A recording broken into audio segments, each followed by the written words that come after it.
Now, the U.S. president has accepted to hold talks with North Korean leader, setting the scene for a diplomatic overture, which would normalize relations between the two nuclear-armed countries. Donald Trump made the announcement in a tweet.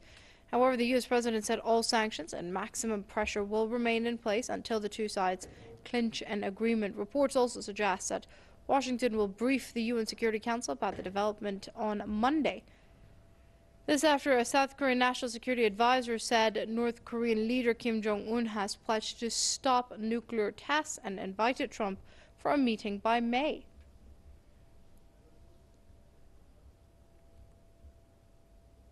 I told President Trump that in our meeting, North Korean leader Kim Jong-un said he is committed to denuclearization.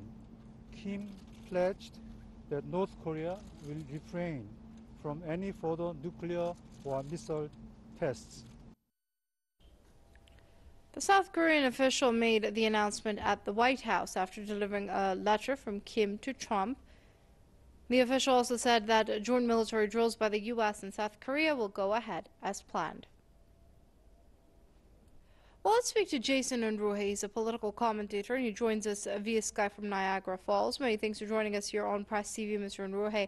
Now, considering that Donald Trump has said that the sanctions and pressure on North Korea is going to remain in place, at the same time, the U.S. is going to put its precondition of denuclearization on the table as well before talks take place. How optimistic then are you of this overture actually turning into action on the ground?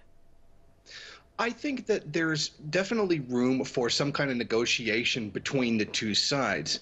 But I think the real danger for the DPRK is that can it really trust the United States? Now, Kim Jong-un has made it very clear that they will not abandon their nuclear weapons program until they have assurances of their safety. And even if the U.S. does provide those assurances, can they really trust them? I think that given the history between the two countries, they could not. But I think that this is a win for the DPRK. They said that they would not be getting rid of their nukes so long as they were under threat. And the U.S.'s position was they have to give up nukes before there would be any kind of discussion. Yet here we see the U.S., despite all the rhetoric used by Donald Trump, fire and fury, etc., and thinly veiled threats, is willing to come to the table to carry out some kind of negotiation. While this is going to be a negotiation, I really wonder what's actually possible. Both sides have made their ultimatums perfectly clear. The DPRK will not give up its weapons program as long as it's under threat. And the U.S. has made it very clear that it will not tolerate the existence of a nuclear or missile program at all. The only real concession that can be made here is a guarantee of peace by the U.S. But as I said previously, exactly what does a promise from U.S. imperialism really mean, considering that they have in the past broken promises before? But I think this is an overall win for the DPRK because they've managed to get the U.S. to come to the bargaining table. And not only did they get them to come, but they managed to get a sitting president to have a discussion with a head of the DPRK.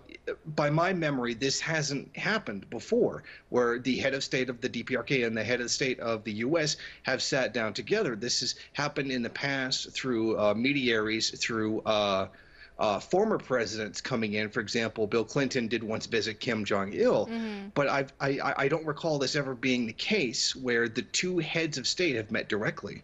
Right, but Mr. Unruhe, supporters of the U.S. government and its policies would flip that argument around and say that the willingness being expressed by North Korea to hold talks and even denuclearize should security guarantees be given is a win for the U.S. policy and its sanctions regime on North Korea.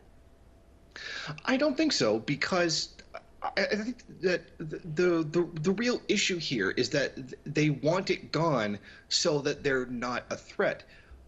But if they're no longer a threat, the DPRK no longer needs the nuclear weapons.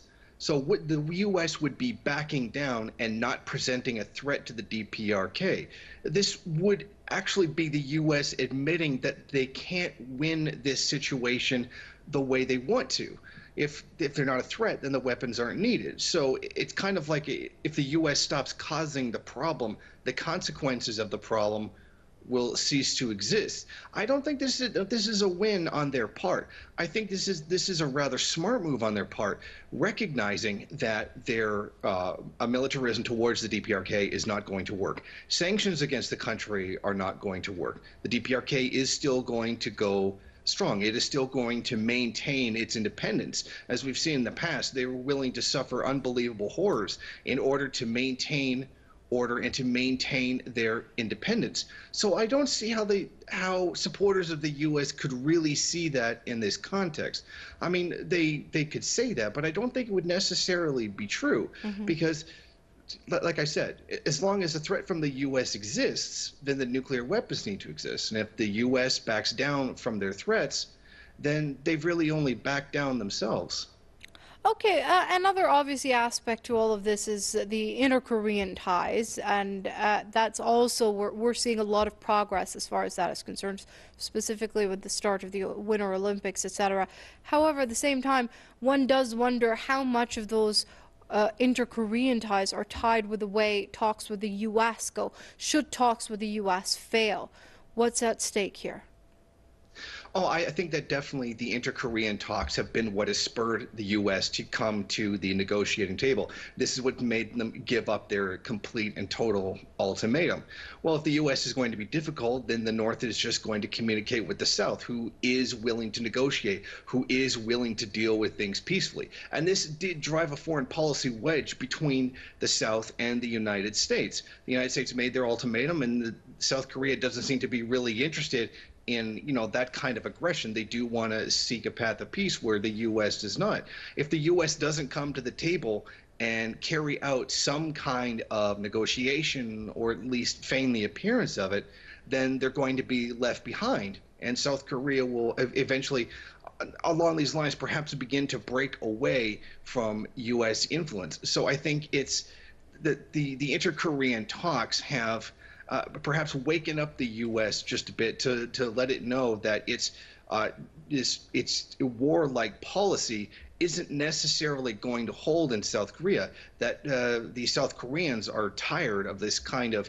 constant nonstop war and aggression, and they just want peace. They want to put possibilities of war in the past just so that they can get along and live, the relatively normal lives. The U.S. in this case has realized its interest that it will fail in its drive to try to twist the South's arms to carrying out its interests, and the South is just beginning to break away.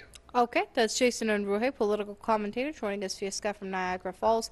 Mr. Unruhe, thank you very much indeed for your comments here on Press TV.